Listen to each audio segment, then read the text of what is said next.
Hey, what's going on, guys? I'm gonna bring you guys along with me on my next adventure, so to speak. I got this boat a little while ago, maybe about 3 seasons ago. Had a couple issues with it, and it wasn't until 2 seasons after I found out what the actual issue was. And I explained a little bit of it in the video, but basically what happened is somebody installed a bilge pump in the front end of this boat, instead of just finding the leak that was letting water pile up in the front of the boat. Why Bayliner didn't make the whole boat drain to the ass end, to the bilge where the main bilge pump was, I don't know. I don't know if it was meant to be this way. You know, I got this boat. It's a 1988, I believe it is.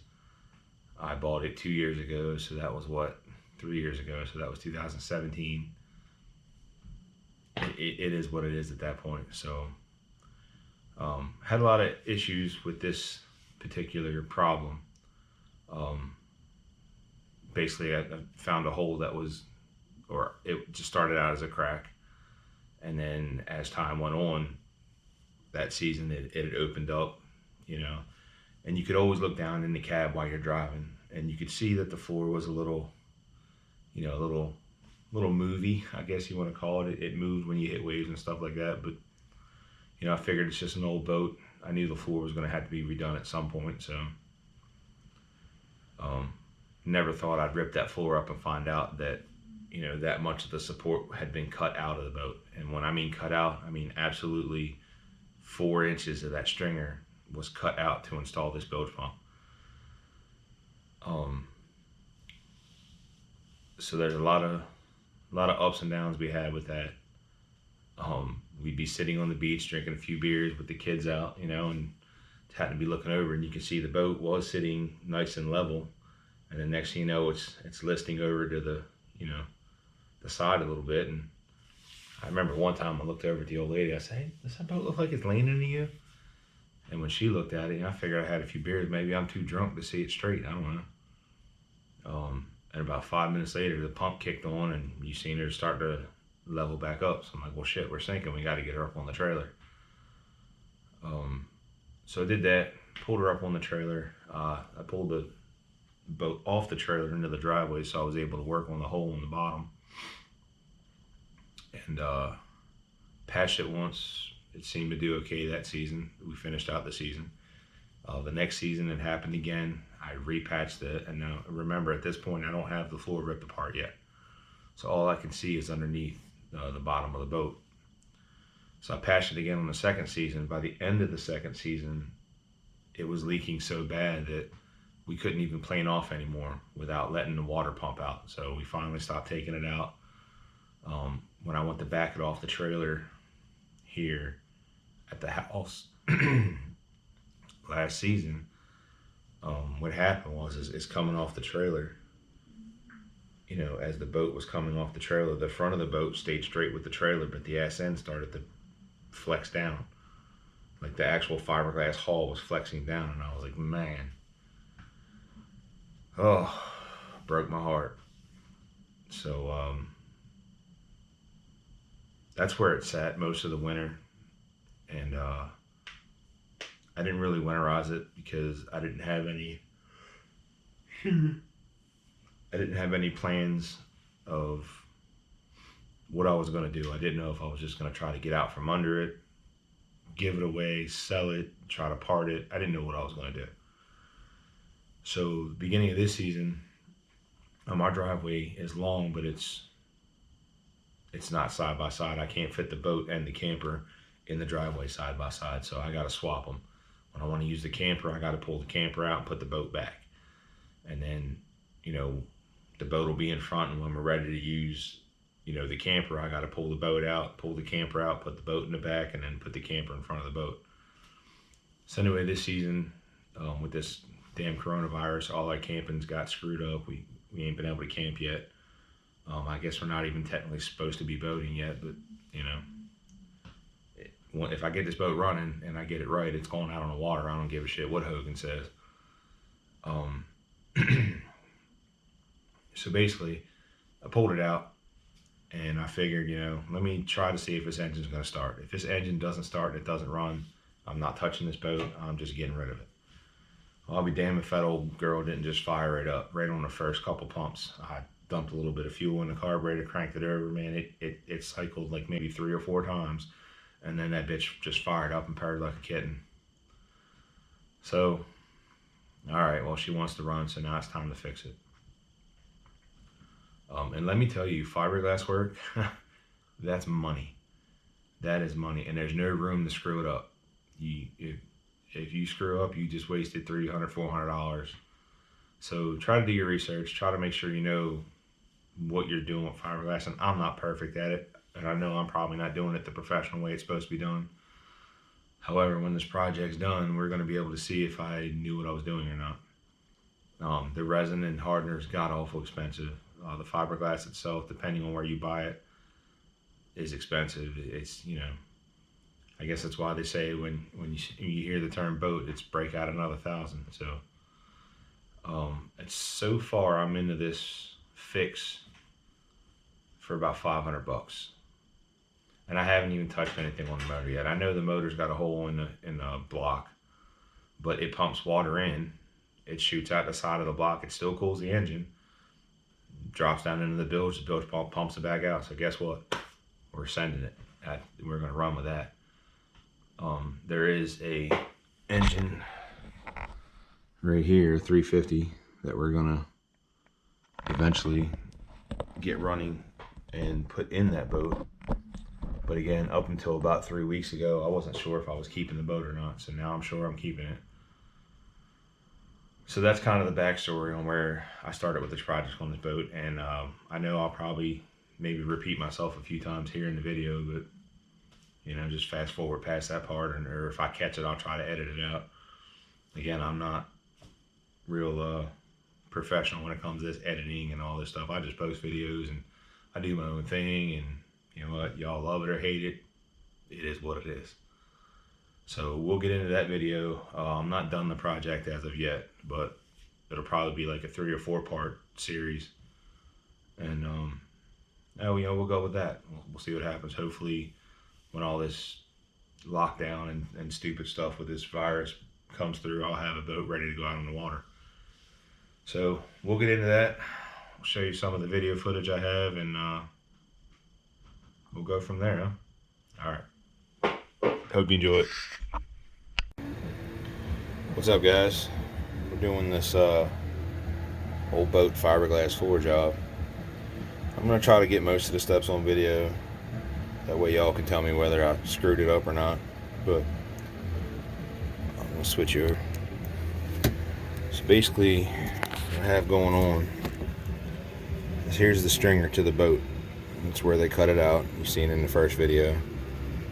But this fiberglass right here is bowed out. It's not attached to the stringer at all. See that? So I mean, I feel like it's making some sort of a support, but not as good as it should have been. And I mean, like, even on both sides, it's kind of bulged out a little bit. It looks like a nice bond up there, but just, I don't know. It looks like shitty work to me, but. So that's the step here. If you pull this back, you see that wood's dry. It ain't got no fiberglass stuck to it. Little tiny pieces, but I don't know, man. I don't know. Maybe that helped add to the fuckery of how it broke. Well, obviously it broke because some dickhead cut that out. So yeah, we're gonna get after it. I'm gonna get all this fiberglass off here, get it down to the bare wood, and then do my brace, and then we'll start patching in. All right, y'all. See y'all in the next step. All right. I think I'm doing right, or close enough. All right, so what the plan is here is I got the brace in, and I didn't want to stop it right here because I figured I needed more support. So I got that gap right there. Right there.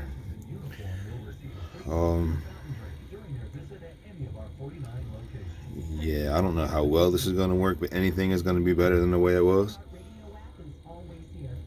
But so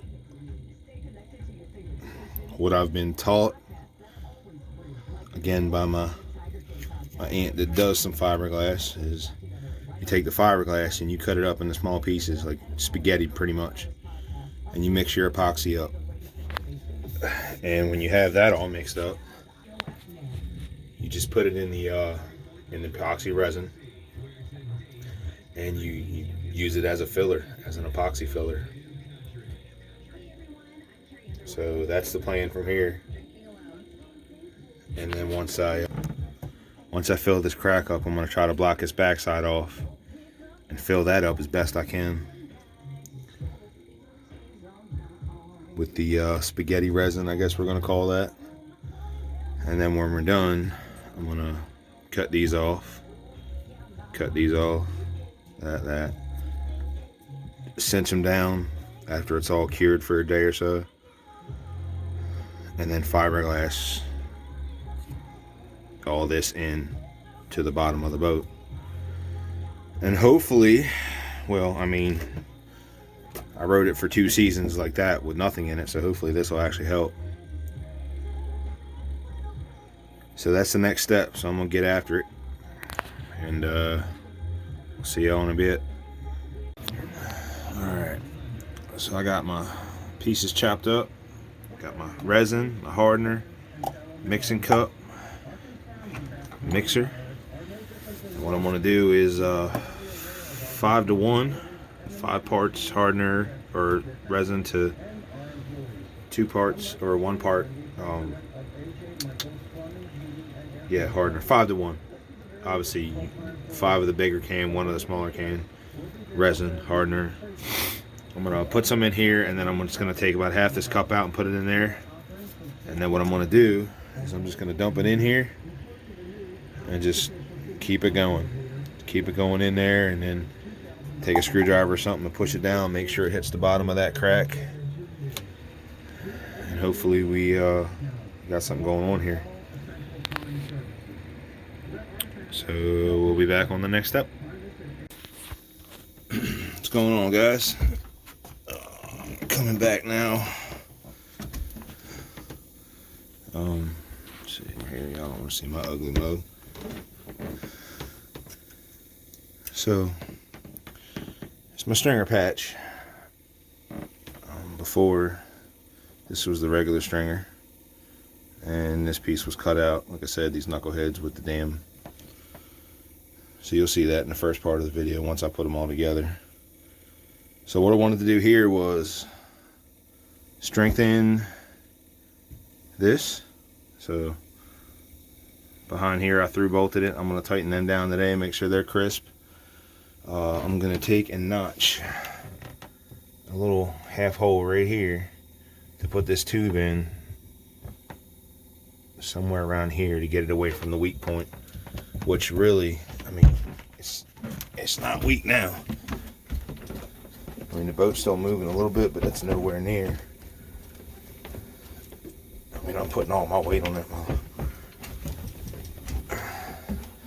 I just got to make sure I do a good fiberglass job of fiberglass in this. So that's all shit. It's all open. I have to grind that down real good. And make sure I fiberglass all this real good to the boat. You can still see daylight right there. That's where the hole was. So I'll patch the outside of the boat later. That's all about getting this done today. So that's where we're going to go today. We're going to try to get that done. We're going to come back later on, and then we got to rebuild the floor. And it's looking like I'm going to have to maybe cut right about here, because this piece of the floor goes under this. So I'll have to take all this shit out to rebuild that. And this is still somewhat solid. This is what's not. And once I get a solid wood foundation under there, I'm going to fiberglass the shit out of it. And we're only going to get 3 or 4 more seasons out of this boat anyway. before I finally have enough of just trying to fix it and just cut my losses and move on. But anyway, that's where we're at today.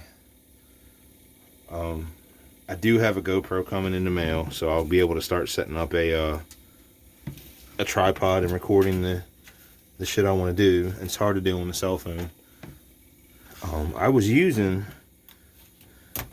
the what the hell is it called? The Canon M50. You see, what happened was I got on YouTube and I said, you know, I want to start making YouTube videos. What kind of camera's good to use? And everyone was coming back with that Canon M50. It was really good to use, really good all around, good camera. Okay. But it only records every 30 minutes. Every 30 minutes it stops and shuts itself off, and you got to go back and turn it back on again. So while I was down here doing all this work, you know, not paying attention, the camera's going to stop rolling. And I'd love to try to do some like time-lapse stuff, you know, like, I don't know, just try to make better quality videos. So I've talked to some people on here, or they're GoProing more than they're Canoning. So I sold my Canon, bought the GoPro. That should be in this weekend sometime. And hopefully we can get some better videos for you guys, and maybe I'll make it big on YouTube, who knows. But alright, so I'll get to work on that, and I'll try to pause back and get some decent shots for you when it's all sort of said and done, and we'll go from there. Alright, y'all, I'll be back. Alright,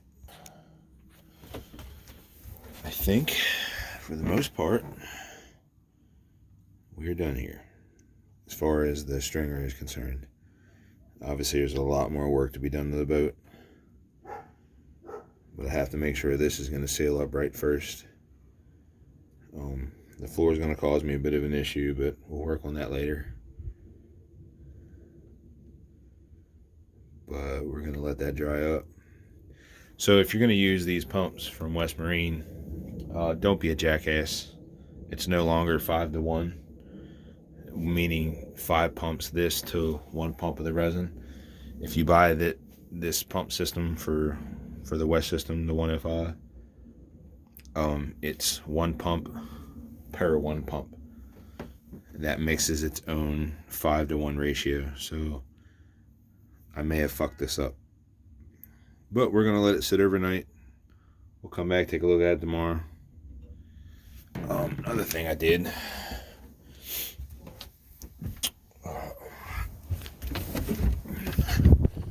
is, oh, the wind. I pulled my windshield apart. I don't know if you could see the 5200 at every screw hole on the top of this boat.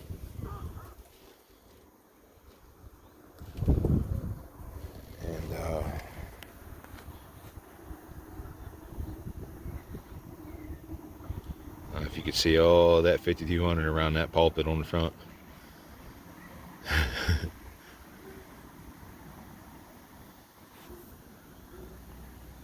So now I'm anxious. Hey.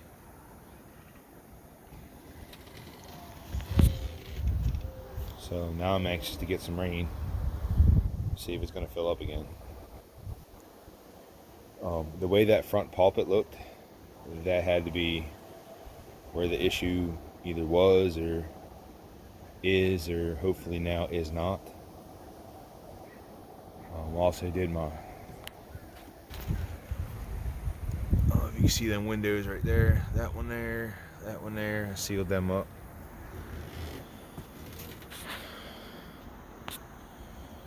We're working, man. We're working.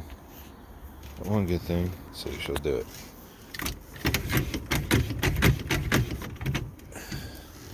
Let's see.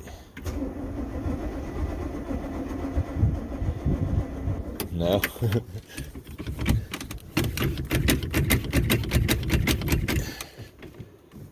She said no.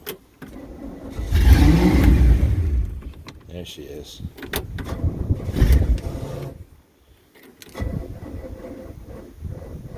Oh.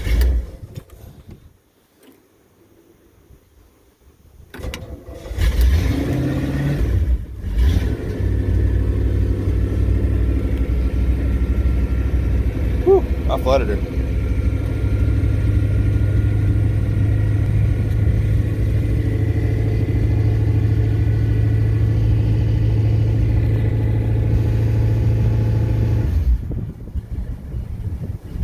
And the impeller's already screwed up. I got to replace that anyway. So I know you're going to jump me and go, hey, you ain't got water running to the boat. It's fine.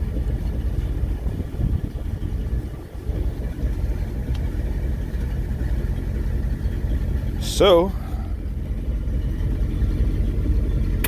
as excited as I hate to be about it, we just may be on the water this season. We ain't going to be looking pretty. We sure as hell ain't going to be stylish. But man, we might float and we might actually dry.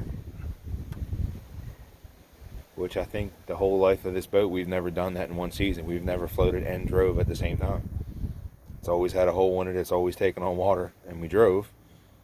And then the couple times I thought I had it patched up, we broke down. So, alright, well, we're going to let that set up overnight.